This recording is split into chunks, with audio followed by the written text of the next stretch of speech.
Ya, a ver, hoy día todavía vamos a hacer una práctica dirigida que es muy importante. Diría yo que es una de las más importantes, aunque parezca mentira, porque de ella depende el éxito de un trabajo que se va a hacer en el laboratorio. Nosotros en el laboratorio, yo trabajo muchísimos años en el laboratorio, pero dependo de lo que me enviaron acá. Si la muestra fue tomada en un momento no oportuno en el paciente, si la muestra fue tomada y no la rotularon bien, si la muestra fue tomada y la trajeron en condiciones no adecuadas, y por último pidieron un análisis que no lo hago, entonces poco o nada puedo yo hacerles, ¿no? Y en muchos de los casos inclusive puedo desconocer las condiciones, porque yo desconozco de la actividad que hicieron allá en donde tomaron la muestra, ya sea en su consulta, en la clínica, en el campo, en muchos sitios. Entonces hablemos primero de qué es una muestra. La muestra es un elemento biológico que es muy importante, que carga una serie de información de la cual nosotros podemos obtener grandes resultados de acuerdo para trabajos ya sea puntuales de un paciente o epidemiológicos también. En el caso de salud pública, el empezar a tener una gran cantidad de muestras de dengue en muchos sitios, por decir, o de COVID o de tosferina, es porque entonces epidemiológicamente nos va a implicar que tenemos un gran problema ahí. En el caso de un paciente, usted le toma una muestra, toma un Papa Nicolau, sale positivo, entonces el paciente es el problema, ¿no? Tiene un problema serio. Entonces vamos a ver primero cuáles son los procedimientos generales para una toma de muestra. Entonces, viendo este preámbulo de la importancia de esta muestra, mucho se habla de obtención de muestra, también hablan de toma de muestra, aunque un profesor mío decía toma de muestra, creo que tú la tomas. No, entonces ya desde ahí yo trato de no decir toma de muestra, sino obtención de muestra. Pero es lo mismo, ¿no? Es de repente un peruanismo, ¿no? Entonces, porque este señor era de otro sitio. Entonces, es obtención de muestra. Entonces, la obtención nos va a implicar esto. Ahora, muestras biológicas son todas las que existen, ¿no? Empecemos por una a desglosar cómo podemos hacer, y creo que en un corto tiempo vamos a tener algo ágil, pero que les puede servir. Primero, la más común y conocida es la muestra de sangre. La muestra de sangre es una de las muestras que más los médicos, ustedes, doctores o médicos, van a solicitar. Y en algunos casos, estando en algunos lugares, ustedes la van a requerir o la van a hasta tomar.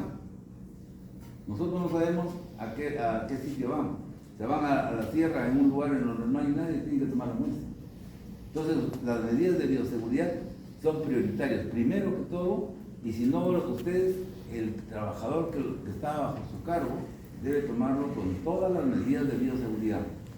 Mandilón, mascarilla, lentes o protectores, mascarilla, por lo menos eso es lo mínimo, para tomar la muestra adecuadamente, porque puede salpicar y puede generar un problema. Estamos hablando de sangre, que también salpica, también puede generar problemas. Esa muestra tiene que ser, ¿para qué lo vamos a tomar entonces? Si tenemos muestras, tenemos que saber qué enfermedad estamos buscando, que eso es muy importante. Si es dengue, nosotros sabemos que el dengue, y si no lo saben, el dengue en los primeros 5 días, 6 días, circula antígeno. O sea, cuando hablo antígeno es que circula el virus. Después de eso, solamente lo que tenemos es anticuerpos. Entonces, en el primer inicio, tiene antígeno, o sea, el virus está circulando. Nosotros no podemos hacer diagnóstico de virus porque acá, pero sí podemos hacer una prueba que se llama NS1, ELISA NS1. Y ese ELISA NS1 detecta una partícula del virus que tiene el antígeno cuando está circulando. O sea, yo tendría que pedir decir ahí, y eso es importante en la ficha, la fecha de toma de muestra. La fecha en que se tomó la muestra, el día que se toma la muestra y la fecha que se toma la muestra. De tal manera que yo puedo evaluar en qué día lo tomaron, cuántos días demoró en llegar al laboratorio. Va a viajar, digamos, a algún sitio, de repente solamente unas cuadras, ya perfecto, unas cuadras es muy fácil. 80 kilómetros, 120 kilómetros, viene desde la sierra o de otro lugar. Ahí estamos hablando de 100 kilómetros o más. Entonces, esa muestra tiene que ser manejada bajo condiciones de refrigeración, entre 2 y 8 grados centígrados, porque los anticuerpos con el calor se pueden deteriorar. Y ahí no estamos hablando de anticuerpos, si esa es la primera parte, es antígeno. El antígeno viral que viene ahí en la sangre es ARN, porque estamos buscando el ARN. Nosotros para hacer antígeno viral se puede hacer con la prueba ELISA NS1, pero también podemos aplicar lo que ustedes ya van conociendo, que es biología molecular, PCR. Y por PCR necesitamos que el antígeno esté lo más diáfanamente fresco y tranquilo, porque si es que ese virus lo han tenido calentado, con toda seguridad que el ARN ya no llega, o llega en muy mal estado. Eso ocurre para todas las virosis. Estoy haciendo un ejemplo de uno y después del resto lo vamos a ver. Lo van a extrapolar. Igual ocurre con por ejemplo, con COVID. Con COVID tuvimos una experiencia fabulosa, porque en COVID la muestra no es sangre, sino es hisopo. También lo mismo. La muestra tiene que viajar bajo condiciones frescas, frías, entre 2 y 8 grados centígrados y llega al laboratorio lo antes posible, igual en el otro. Cuando es anticuerpos, también, es decir, después de 2 en sangre, para dengue, también tiene que venir para buscar anticuerpos. También se separa sueros. Cuando hablo de suero, no sé si ustedes entienden cuál es la diferencia entre sangre, en la sangre, cuando hablo de suero y cuando hablo de plasma. Claro, el plasma tiene anticoagulante, o sea, ha sido en un tubo de este color, morado, tomado en estos tubos morados, tapa lila. Aquí estos tienen un anticoagulante, el EDTA, etilenglicol tetracético. Entonces, este anticoagulante, que es una gotita que tiene ahí abajo nomás, le permite que la sangre, una vez que se toma, no se coagula, de tal manera que se mantienen todos los elementos formes en forma normal. No ocurre así lo mismo cuando usted toma una muestra de sangre con estos, ya sea el de tapa roja que no tiene nada, o el de tapa amarilla que tiene un gel separador abajo. Ese gel le permite que el coágulo se retraiga más fácilmente. Para nosotros hemos hecho una experiencia y hemos encontrado que en el campo trabaja mejor porque al retraer rápidamente el coágulo suelta el suero y no se hemoliza. En cambio en es más fácil que se pueda hemolizar la muestra. Todos estos son tubos, y esto también hay que decir en la parte de la toma de muestra al vacío, que esa es la fase, estamos hablando de toda la fase preanalítica, que es lo que ahorita estamos hablando. ¿Qué es preanalítica? Todo lo que es antes del análisis. Esa parte preanalítica que está viniendo, si no la manejamos adecuadamente, definitivamente no vamos a tener un buen resultado. Entonces, acá en plasma, acá en suero, se retrae el coágulo y suelta ese líquido amarillento. Y acá en los morados, en los lilas, plasma. También hay otros para hacer plasma, ¿no? Por ejemplo, el color celeste, o así. Este tiene citrato. Es para pruebas especiales. El citrato de sodio, ustedes como médicos, lo que van a hacer hematólogos o hasta médicos generales en algún momento, si quieren algún otro tipo de prueba como es tiempo de tromboplastina, protonina, fibrinógeno, se tiene que tomar la muestra con citrato. ¿Por qué? Porque este anticoagulante citrato no interfiere tanto en la coagulación, en los factores de coagulación, en algunos factores ahí. En cambio, el EDTA sí puede interferir y puede dar resultados erróneos cuando se cuentan los minutos o segundos que dura esa prueba. Pues, así como este, hay también otros tubos, otro tipo de color, que es los tubos tapa verde, que tienen fluoruro, que se usa para glucosa. Ustedes en bioquímica han visto, ¿no? Con la doctora Morín, todo lo que es la gluconeogénesis, glicólisis, todo eso. Y entonces, si yo tomo una muestra de sangre en estos momentos, la traslado a un laboratorio, después de 5 horas, 6 horas, hago el análisis, la glucosa ya se bajó. Entonces, eso retiene un poco, pero lo ideal es que la muestra debe ser tomada y procesada lo antes posible. Y eso es en todo. Lo ideal de esto es que la muestra debe ser obtenida y trabajada lo antes posible. Estamos hablando de todo lo que es sustancias infecciosas. No nos vamos a ir, pero tenemos que decir también que todas estas muestras tomadas con tubos tapa amarilla, tapa roja, sirven para hacer también acá. El suero nos va a servir para hacer toda la bioquímica clínica que ustedes van a manejar, desde una pequeñita glucosa hasta CPK y otras más, ¿no? Hasta factores especiales. Entonces es importante de que esa muestra sea bien tratada y bien manejada y llegue lo antes posible al laboratorio. Generalmente son muestras hospitalarias, pero en algunos casos no, y entonces deben ser, o de un centro de salud. Por eso es que se propone de que cada día más centros de diagnóstico de ese tipo existen. La conservación siempre, el transporte, recuerden, es en frío. Entonces ya tenemos la muestra de sangre, valiosa, la limpieza es importante, la toma de muestra, como se sabe, con un sistema vacuumtimer, que le llaman así, pero no es vacuumtimer, sino un sistema de al vacío, utilizando cualquiera de estos tubos, este capuchón que le llaman algunos holder o capuchón, y esta aguja de doble entrada.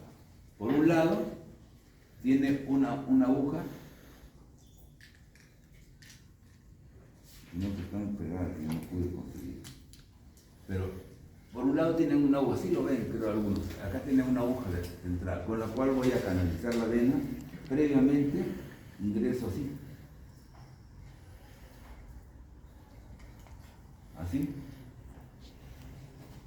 coloco ahí, y ahí está lista para tomar. Entra, ligadura, igual que cuando entra ahí, y a la hora que ya está cuando ya vemos que ya cogió vena porque se siente, es que ustedes, de repente cuando les han tomado, han visto, introducen el tubo está al vacío, de tal manera que este sistema de seguridad hace que nosotros no nos contaminemos ni tampoco salte sangre a ningún sitio. Y se va a llenar el tubito. Terminó de llenar y necesito otro tubo de otro tipo para otro tipo de prueba. Le pongo el amarillo para suero, también lo coloco ahí, teniéndolo al paciente ahí, machuco. La técnica al comienzo fue muy difícil, no muy difícil, fue un poquito difícil cuando nos adecuamos, cambiamos de la jeringa hipodérmica o hasta de la aguja, porque en los tiempos aquellos se tomaba con una aguja nomás y con el tubito abajo. Pero eran tiempos en que no había SIDA, es que las condiciones de bioseguridad eran otras, realmente no cuidábamos al trabajador. Ahora sí tratamos de cuidar mucho al operador. Entonces, esa muestra viene aquí y está totalmente en condiciones estériles primeramente, y segundo, que el operador no se ha contaminado. Si alguien me dice, ¿y dónde está la otra aguja? La otra aguja está ahí. Aquí está. Esta es una aguja. La saco y ahí está. O sea, a la hora que la pincha, ahí en el otro lado, entra y embona. ¿Sí? Todo este es el sistema al vacío. Y ahora, con la masificación de eso, es tan barato que una caja de estos te cuesta pues 80 soles, 70 soles, una caja de agujas cuesta 20 soles, 25 soles, entonces es barato. Ya no es costoso eso. y da un sistema de seguridad bastante grande. Luego de esto debe ser descartado a un equipo especial de descarga, de tal manera que tenga todas las condiciones de poder esterilizarlo posteriormente. Nosotros ya a nivel de Piura, en muchos de los laboratorios o centros médicos, tenemos un sistema de recojo de productos biocontaminados y lo llevan a un relleno de biocontaminados. O en su defecto lo que hacemos es también, lo primero lo metemos a autoclave, saben qué cosa es una autoclave, cómo funciona, y de ahí recién lo pasamos. En muchos casos ya le damos un trato, cuando no es aguja, en el caso de la aguja sí siempre se va a biocontaminado, pero en el caso del tubo ya se va como un producto sin contaminante. La aguja sí, por lo que es punzo cortante, siempre lo enviamos a esas zonas. Entonces, esa es la forma que acá ustedes van a encontrar en todo el Piura, hay un sistema ya de recojo, inclusive Salud está implementándolo, ¿no? Y está prohibido, su Salud pasa y te pide, ¿no? Entonces ahora tenemos un organismo muy punitivo inclusive, ¿no? Que revisa todas esas condiciones de bioseguridad y seguridad, porque hay que proteger, de repente no a usted, pero sí a su trabajador. Hemos tenido mucha gente contaminada. Estamos hablando de agujas, sangre, creo que ya pasó sangre. La sangre también puede servir para tomar hemocultivos, me había olvidado.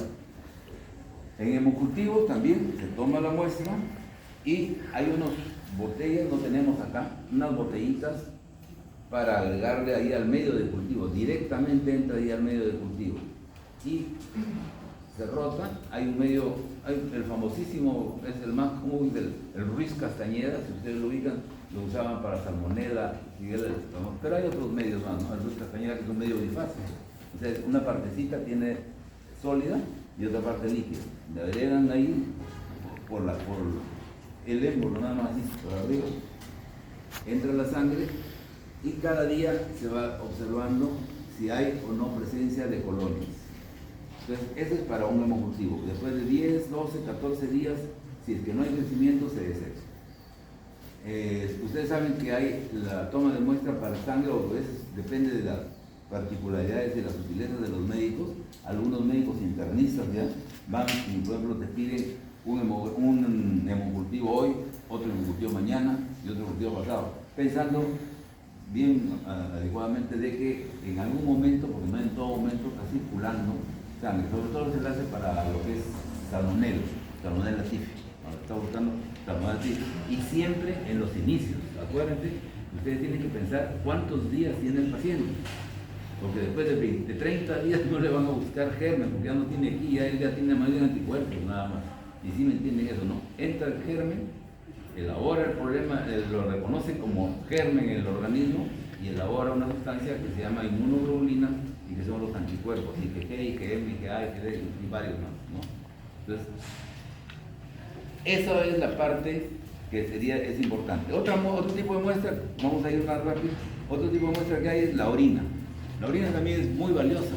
La orina, que la vemos por ahí, la orina es importantísima la muestra. Debe ser tomada adecuadamente. No tengo gastos ahorita, pero hay frascos en las farmacias a $1, creo, unos frasquitos tapa verde de plástico redondo, y simplemente se le da al paciente y se le pide que miccione ahí en el frasquito.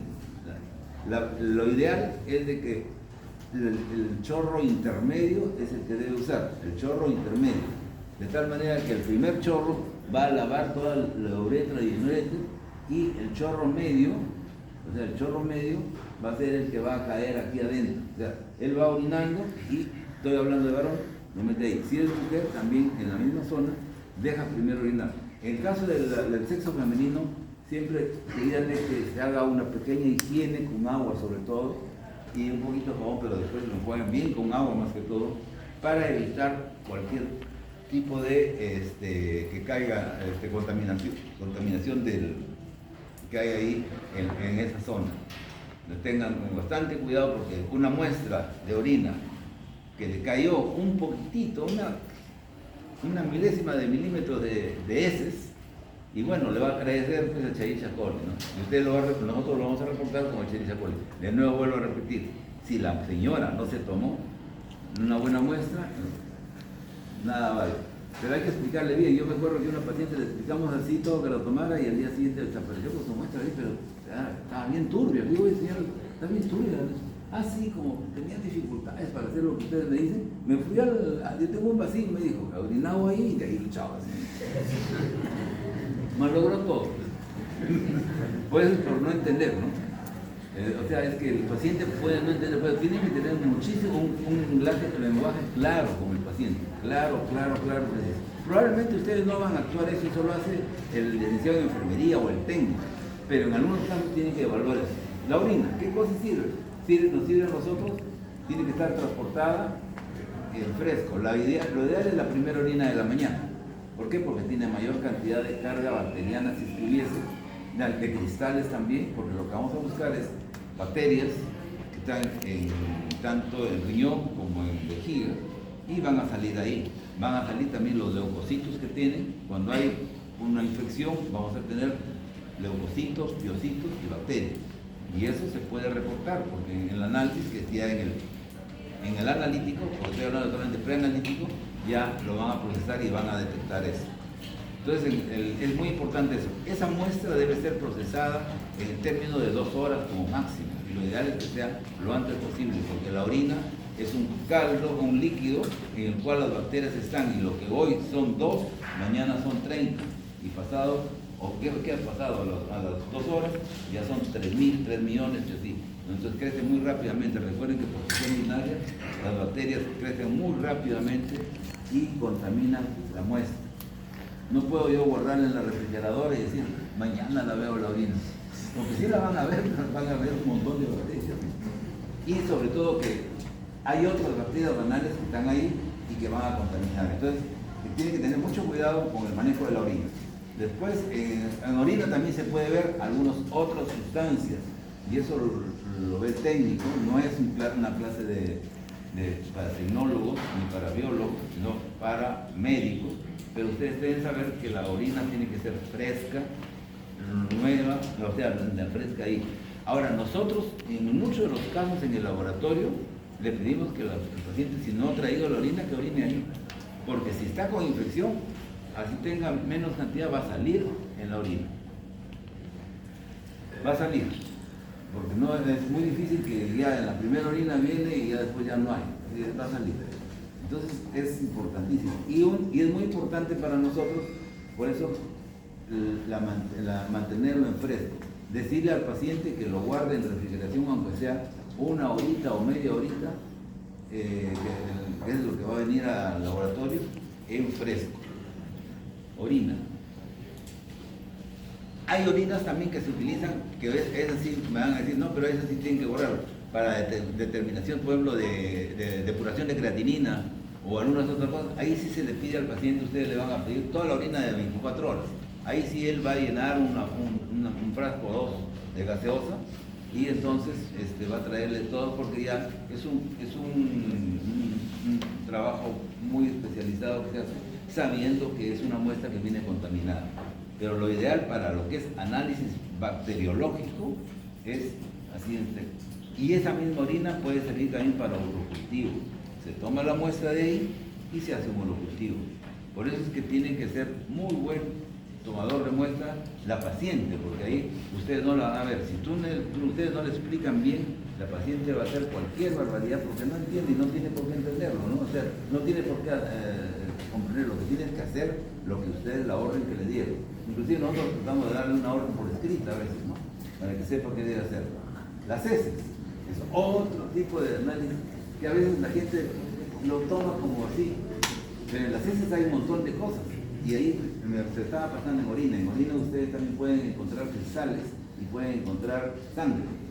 Es muy importante. La sangre puede ser en orina, antes de pasar a esto, la presencia o ausencia de algún cálculo, y mucho más allá todavía, un médico perspicaz puede estar pensando hasta en una arteria renal. Porque si el paciente sigue saliendo sin dolor, no tiene dolor del riñón, nada, pero tiene sangrado, ¿sí? Un poquitito. Puede ser otras cosas, sí, puede ser otras cosas. Lo picó una araña y está sangrando, pues, está haciendo neumonía por el veneno de la araña. Le metieron un planchazo en el riñón y por supuesto que va a tener un problema así también. O sea, hay varias causas más, ¿no? Por eso es que es importantísimo el manejo de la orina. Ahora sí vamos a las heces. En las heces, y pasando por los cálculos renales, que también ahí hay cálculos en cantidades, ¿no? Dependiendo de lo que ustedes buscan. Todo eso en la orina de la mañana. O la que llegó al... A veces en las muestras, sobre todo en las orinas y en las heces, la muestra, y hasta en el esputo, la muestra del momento es importante, porque a veces ustedes tienen la facilidad de tener al paciente allí y rápidamente la pueden refrigerar y procesar. Entonces, a veces hay que sopesar, ¿no? El costo-beneficio. Definitivamente va a ser menos cantidad de carga bacteriana, menos cantidad de carga de leucocitos, pero puede haber. Vamos a las heces. Las heces lo que pueden tener es parásitos, pueden tener sustancias formes y algunos otros, inclusive parásitos adultos. Entonces es importante. Una muestra que la tomaron hace 2 días y la trae el paciente, por supuesto que sí puede servir para ver huevos, pero no para ver trofozoitos. Ya en la parte de parasitología verán que las heces, cuando salen recién, tienen gran cantidad de trofozoitos porque el paciente tiene trofozoitos y que después al estar en una situación que no es la adecuada para ellos, entonces simplemente enquistan y lo que vamos a encontrar es quistes, pero ya no trofozoitos, o sea, la forma viable, ¿no? Sino ya el quiste. Entonces es importante eso. Las heces también nos sirven para hacer un coprocultivo, así como hacemos urocultivo en la orina, podemos hacer un coprocultivo en las heces, o sea, tomar un poquito de heces, por eso tiene que ser tomada, pese a que uno dice, pero es unas heces, tiene que ser tomada con esterilidad, tiene que ser tapada y conservada en fresco, llevada al laboratorio lo antes posible, y lo primero que hace, si es que hay que hacer cultivo, se toma la muestra para cultivo con un asa, se siembra, generalmente en un medio enriquecedor, y el enriquecedor no es para que le enriquezca más la cantidad de bacterias, sino el medio enriquecedor lo que hace es enriquecer algunas bacterias y eliminar las demás, para que las que son mejores, que no son muchas, queden viables ahí. En las heces también podemos encontrar algunos problemas de grasas y otras situaciones que hay que también observar porque puede tener nuestro paciente, ¿no? Y puede tener problemas por eso. En los pequeñitos, en los niños muy chiquititos, una de las cosas que pide el pediatra, ustedes, el que va a ser pediatra lo va a pedir, es presencia de leucocitos en moco, polimorfos nucleares. Es una prueba bien sencilla. El niño, cuando, y ustedes lo habrán visto en pacientes o ustedes mismos, cuando defecan y hacen heces diarreicas o con cierto, hay también una parte mucosa. Esa presencia de moco en las heces significa que hay leucocitos. Entonces, ese moco se coloca en una lámina, se observa entre lámina y laminilla y encontramos ahí presencia de leucocitos y bacterias. Entonces, nosotros reportamos, cuando nos piden así, presencia de leucocitos polimorfos nucleares en las heces. ¿Para qué? Para que el pediatra, generalmente es el pediatra, ¿no? Que el niñito no sabe lo que tiene, solamente llora. Piensa que es bacteriano y le aplica tratamiento bacteriano. ¿Por qué razón? Porque podría tener también un problema viral. Entonces, ¿para qué va a entrar con bacterias o para qué va a entrar con antibióticos si lo que tiene es problema viral? Y virales tenemos, acá tenemos rotavirus en grandes cantidades en Piura y en Perú, y otros más, ¿no? Campylobacter, por ejemplo, también tenemos. Entonces, hay un montón de cositas ahí que es bastante largo, ¿no? Estoy dando unas pinceladas nada más de lo que es la toma de muestra. Luego, otra toma de muestra que es importante es ya muy selectiva, es el líquido cefalorraquídeo de punción lumbar. Médico, generalmente los médicos neurólogos o algunos pediatras también toman por punción lumbar entre la cuarta y quinta vértebra en posición aquí con una aguja, introducen una aguja y sacan sale una gotita de el líquido cefalorraquídeo. No entran a la médula por si acaso, sino la médula, toda la médula tiene una bolsa. Esa bolsa ahí es donde penetra. Esa bolsa es la que cuando hay un proceso inflamatorio que ingresa hasta esa zona, hace una inflamación y se pueden encontrar ahí leucocitos, se pueden encontrar bacterias también y por supuesto se le hace dosaje de glucosa y proteínas. Cuando la glucosa está baja es porque hay bacterias, cuando hay proteínas es porque está algo. Entonces hay algunos términos o algo. Entonces todo eso los prueben, lo piden ustedes dependiendo, los médicos dependiendo del paciente, ¿no? Sobre todo eso se pide en pacientes con una meningitis, ya sea meningocócica, que casi no hay, pero aparte de la meningitis meningocócica tenemos meningitis neumocócica, meningitis hasta por tuberculosis hay meningitis, entonces hay que buscar meningitis viral también. Entonces sí les va a ayudar al médico. ¿Por qué? Porque si no encuentran en el líquido cefalorraquídeo que lo tomaron bacterias y no encuentran nada, es porque es viral. Entonces les va a ayudar a ustedes eso. Y ahí le haré un preámbulo de medio minuto. Nosotros como laboratorio solamente a ustedes le decimos lo que encontramos, sugerimos, pero el que va a decidir es usted. Ustedes, como médicos, ustedes son los que deciden. Nosotros no. Nosotros no tenemos que decidir. Entonces el médico es el que decide. Después, ¿qué otra muestra más? Tenemos funciones lumbares también, cuando el líquido acítico, por ejemplo, ¿no? Cuando se infla por alguna razón, hay trasladación de líquido, también hay que ver si hay transudado o exudado, si hay proteínas. Entonces, todas esas muestras deben ser manejadas, refrigeradas, lo antes posible deben ser procesadas. Un líquido cefalorraquídeo de un hospital es un diagnóstico de emergencia, porque tiene que hacérsele por lo menos la parte básica. Pues es que esas son muestras intrahospitalarias, no en cualquier sitio no se toma una punción lumbar, ¿no? Es en un hospital y un hospital por lo menos 3. Después tenemos, ¿qué otra cosa?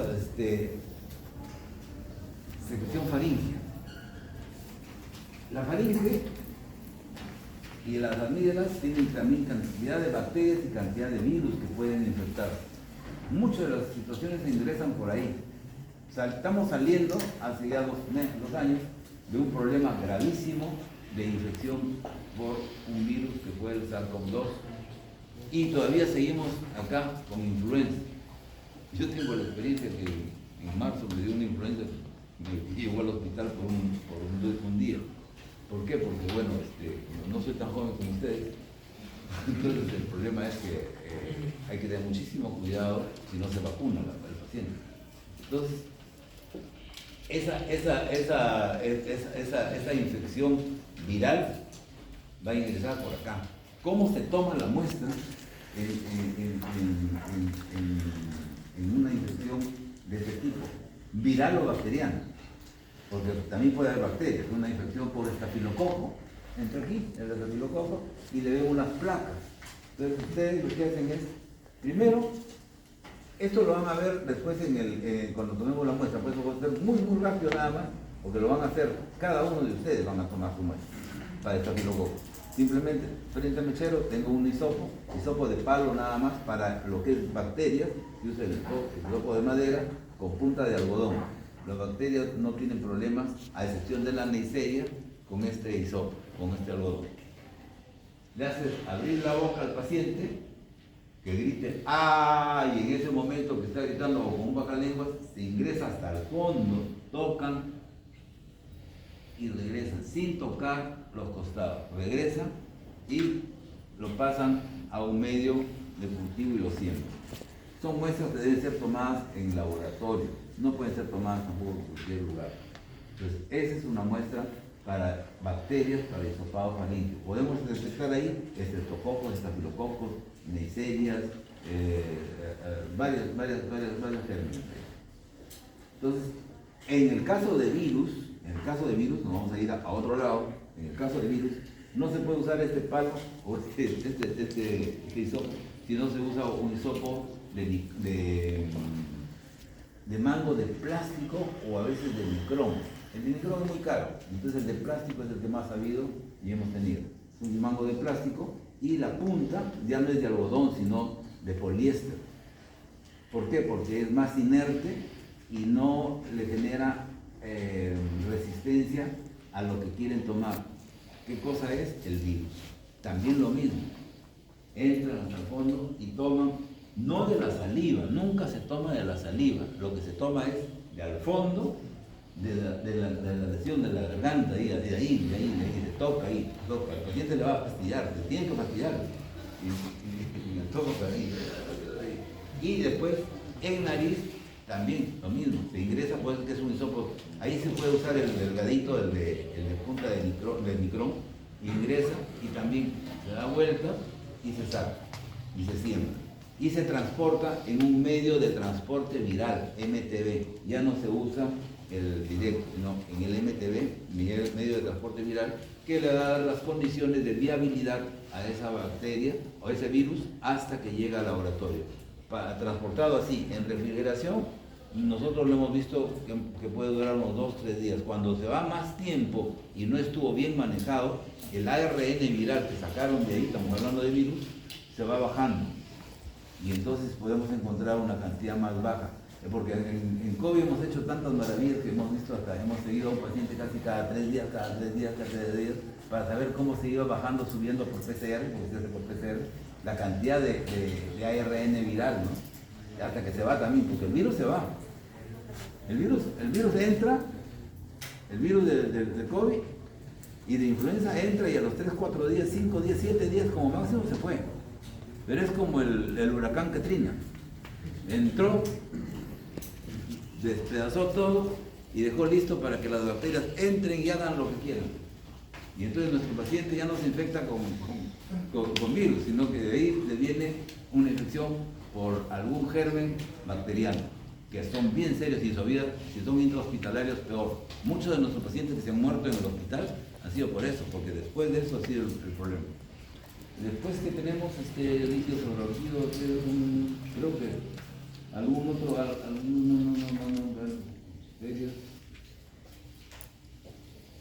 en general, lo que requerimos es de que la muestra sea bien manejada, con mucha responsabilidad. A veces hasta las heces deben ser muy, muy responsablemente manejadas y llevadas lo antes posible. Para nosotros, por ejemplo, en COVID, como les digo, hemos visto, ¿no? Y lo ideal, a nosotros nos ponen parámetros, nos miden. Me acuerdo que me decían, tu muestra ha demorado en diagnosticarla 4 días, pero si ha llegado anoche y nosotros lo hemos manejado el día siguiente y en menos de 24 horas, sí, pero no has visto lo anterior, se ha demorado 4 días en traerla. Entonces hemos tenido que implementar a veces sistemas para traer la muestra, porque desde el centro de salud tienen que traerla. Y ese es un gran problema, ¿no? Cuanto más demore, el ARN se va bajando y puede no encontrarlo. Entonces, esa es una situación.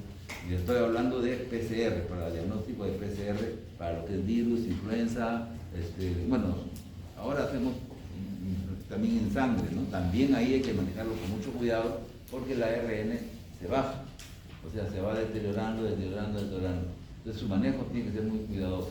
Inclusive, en algunos casos, si se conserva, y eso lo hacemos en algunos casos muy especiales, podemos conservar eso a congelación y enviarlo, no acá, porque nosotros no tenemos las condiciones de bioseguridad para hacerlo, tenía que ser nivel 3 o 4, número 2, se puede hacer cultivo viral.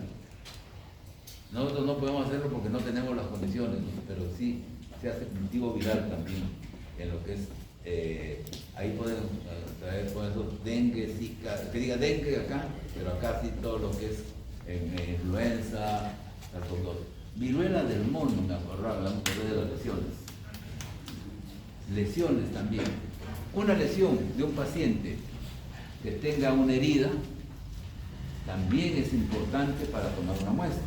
Ustedes tienen que limpiar la herida con agua y jabón, limpiarla, y si hay una pústula, tratar de que salga un poco de lo que es la linfa, y esa linfa, esa muestra es la que hay que tomar con un hisopo y sembrar para buscar alguna muestra de este tipo. En viruela del mono, en monkeypox, que felizmente casi ya no existe, pero sí está ahí, dando vueltas, en algún momento puede infectar, tiene una predisposición a pacientes inmunosuprimidos. ¿Y quiénes son los inmunosuprimidos? Ya ustedes saben quiénes son. Entonces, tiene más predilección que ellos sean los que sean Entonces, estos pacientes sí se infectan muy fácilmente por su calidad de ellos, ¿no? Entonces, la toma de muestras es en las lesiones. Una más, y ahorita me acordaba, es la que hace un mes, no sé si ustedes vieron que en Piura hemos tenido lepra. Lepra. ¿Saben cómo se toma la muestra para lepra? No tienen ni la más mínima idea. El paciente de lepra, primero de que no es contagioso porque esté hablando acá ni porque le da la mano. Para que contagie el paciente de lepra tiene que estar mucho tiempo convivir con pueblos, generalmente se da en las familias. Nosotros, este paciente había venido de algún sitio y se había infectado con lepra. Vinieron en Lima porque nosotros no sabíamos tomar tampoco. Alguna vez lo había visto, pero en Lima, pero más allá no. Pero hace 2 meses vimos en vivo y en directo cómo se toma la muestra. La lepra se busca en las zonas más frías que puede tener el humano, porque por ahí está circulando una bacteria que es el Mycobacterium leprae. El paciente le viene a veces con algunas lesiones así. Había una paciente que tenía unas lesiones como si tuviera un mapa rojo, tenía aquí todo eso así. Pero la muestra se tomó del lóbulo de la oreja y un corte en el codo. ¿Ya? Y acá también se hace un corte. Se hace un corte, se deja salir la sangre y se va secando, y de ahí va saliendo una linfa. Esa linfa es la que la tomaron, y solamente hicimos frotices y observamos con el colorante que se utiliza para tuberculosis, el Sil-Nielsen, se observa la presencia de Mycobacterium leprae. Y también se llevaron para cultivo, ¿no? Para PCR, no cultivo, le han hecho PCR de repente. Ahora todo el mundo hace PCR por todas cosas, es mucho más fácil, más práctico y más moderno. Y también de acá, ya acuerdas, corte. Nos enseñó un experto justamente en eso y en esta zona. Un médico que fue inclusive jefe del Instituto Nacional de Salud. Él es el experto más, ya es yo lo veía bastante mayor cuando era muchacho, así que imagínense, por lo menos tiene unos 80 años. Sí, él es el papá de la lepra. Pero sabe mucho sobre esto. Y es médico, patólogo, ya retirado, pero lo trajimos para que nos dé sus enseñanzas, ¿no? Es una persona muy ahora se dedica solamente, todavía así ha sido como está, hace docencia en alguna universidad de Argentina, y porque es experto pues, en toda la parte de infectología, no solamente en eso, ¿no? Otra muestra que que también no hemos hablado, es lo que es la leishmania. Ustedes van a encontrar, estamos viendo la parte del cuerpo, leishmania. La leishmania es una lesión causada por la picadura de un mosquito. Entonces el mosquito pica y deja el parásito, y ese parásito va a hacer una lesión muy pequeñita y que va a crecer. ¿Cómo se toma la muestra? La toma de muestra es directamente del raspado, se hace un raspado, pero previamente se le hace que salga linfa. O sea, se le hace sangrar, se le limpia un poco, y con esa linfa se extiende, se hace un frotis y se observa amastigotes de leishmania. También tenemos en la zona de Piura, tenemos leishmania, o lo que le llaman allá UTA, ¿no? Esa es una toma de muestra. Estamos pasando por otras más, porque hay 500.000 cosas, ¿no? O sea, hemos tenido peste, hemos tomado un montón de cosas, pero como no hay ahora, tendría que buscar. Pero todas las muestras al final tienen que ser refrigeradas. El esputo para tuberculosis, que me estaba olvidando, es muy importante también. La tuberculosis es un problema muy serio acá en Perú. Parece que no, pero sí es. Y ustedes tienen que tener muchísimo cuidado en cualquier hospital. No tenga temor, sino cuidado. El esputo tiene que ser el primero que llega al laboratorio y el segundo ya se le dice al paciente que lo traiga al día siguiente. Ese esputo, simplemente nosotros lo que hacemos es refrigerarlo y llevarlo al centro de diagnóstico lo antes posible. En el caso de que va a ser para cultivo, ese esputo debería ser inclusive en el día procesado. Ahora, tuberculosis también podemos hacer de lesiones, porque hay lesiones hemos encontrado en mama, hemos encontrado en cuerpo y hemos encontrado en orina, porque hay tuberculosis biliar también, hay tuberculosis renal. Biliar casi no hemos podido diagnosticar, sino el diagnóstico ha sido clínico, ¿no? El mal de Pot, si ustedes lo buscan mal de Pot, van a encontrar todo, es una tuberculosis que entra a hueso y el paciente no puede andar hasta que no le damos se le aceptó un problema terrible. De ahí tendríamos, creo que ya, ahora por ejemplo en la modernidad, ya estamos en 2025, no estamos en 2018, ya en todo el Perú hay equipos de PCR en cassette, ya no el PCR en tiempo real, que sí lo usamos para lo que es dengue, zika, chikungunya, COVID y todo eso. Pero este es el famoso GeneXpert o el GeneRive, cualquiera de los dos son equipos pequeños que con cassette, usted compra el cassette, le toma la muestra del esputo y introduce un hisopo, lo introduce en el tubo, lo tapa y ya tiene la muestra trabajándose ahí haciendo su PCR. Es mucho más práctico, muy rápido. Mientras que un cultivo de tuberculosis, cuando lo veamos, demora 3 meses, 2 meses para reportarse, este PCR lo toman hoy y mañana estamos reportándole, no frente mañana, sino más tarde, primero si es positivo o es negativo, y segundo todavía llega más lejos ahorita, si tiene resistencia a rifampicina y a isoniazida. De tal manera que ustedes los médicos, ya o el médico especialista para eso sabe que ya no puede entrar con esos antibióticos sino con otros. Recuerden, o si no lo sabían, la tuberculosis no se puede curar con monoterapia, sino con una terapia muy combinada y muy grande. Y hay fases en las cuales si por alguna razón no revierte o revierte y de nuevo vuelve a regresar, tiene que volverse a tomar otra muestra y volverse a cambiar. El médico entra a tallar con otro tipo de medicamentos. Y ahí sí se hace cultivo para realmente ver qué tipo de germen está y enfrentarlo con antibióticos especiales, de segunda o tercera línea. Eso es ya cuando ingrese más. Todo eso requiere también tomar muestras y manejarlo. Pero ahí la muestra siempre tiene que estar bien refrigerada, lo antes posible y sobre todo con muchísimo cuidado. Nosotros hemos tenido en el centro de salud, en la cárcel, en varios sitios, gente infectada con tuberculosis por esta razón, ¿no? Entonces tengan mucho cuidado. Hay una anécdota de hace muchos años en un hospital de salud de Lima, de hace más de 30 años, en los cuales a un técnico se le cayeron 4 tubos que tenía unos tubos con BK, pero no con BK, sino tubos ya con germen. Se le cayeron, nadie lo vio, se agachó, lo limpió bacán, todo en pasadizo.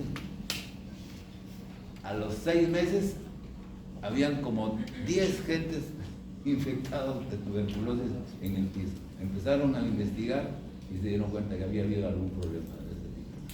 No había cámaras en el tiempo, hace como 20, 25 años. Pero esas cosas ocurren, por eso los eventos de ese tipo deben ser siempre reportados. Yo creo que hasta ahí ya no los canso más. Es todo lo que podía decir. Si hay alguna pregunta, Martín nos lo dice. Doctor, una consulta. En el caso de las toma de muestras a través de biopsias, ¿es solamente para el estudio patológico en el laboratorio de patología o también para bioquímica? No sé. Muy buena pregunta, se me había escapado la biopsia. Las biopsias también las podemos tomar, por ejemplo, para tuberculosis en piel. Yo el otro día lo hizo, ¿no? Primero que tuvimos que ir a un médico y el médico hizo una cirugía pequeñita y hizo una biopsia y esa biopsia fue la que sembramos. La biopsia no solamente es para hacer eso, también puede ser para algunos análisis específicos muy específicos que lo soliciten ustedes como médicos, generalmente ya especialistas. Ojalá que todos logren ser especialistas, no se queden como médicos. Es muy importante eso. Sí, pero sí tienes razón. Sí, pues, y para otras cosas más puede servir, no solamente para esto. ¿Alguna pregunta más? El viejo sabe más por toda su experiencia que por todo. Yo lo conozco muchos años y tiene razón. O sea, las secreciones no las puedes dejar, pero la zona ideal es también tomarlo nosotros. Pero por lo menos está escrito, ¿no? Pero las secreciones sí, pero lo ideal es tomar en el esputo, sobre todo si es esputo, es tomar el esputo, la zona, la parte que es verde, así, no sé si han visto un esputo verde. Esa parte verde es lo más valioso, porque ahí, aunque parezca, aunque les dé asco, ¿no? Pero esa es la zona. Yo me inicié, una de las cosas que me inicié en el año 85 era teniendo esputos.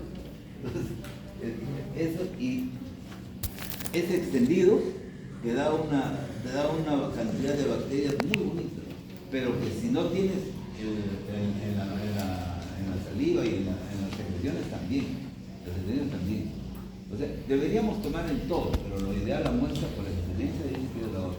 Por lo menos es lo que tenemos nosotros como experiencia y es lo que nos pide la bibliografía, ¿no? Eso es todo lo que quería decir. No sé si hay alguna pregunta más.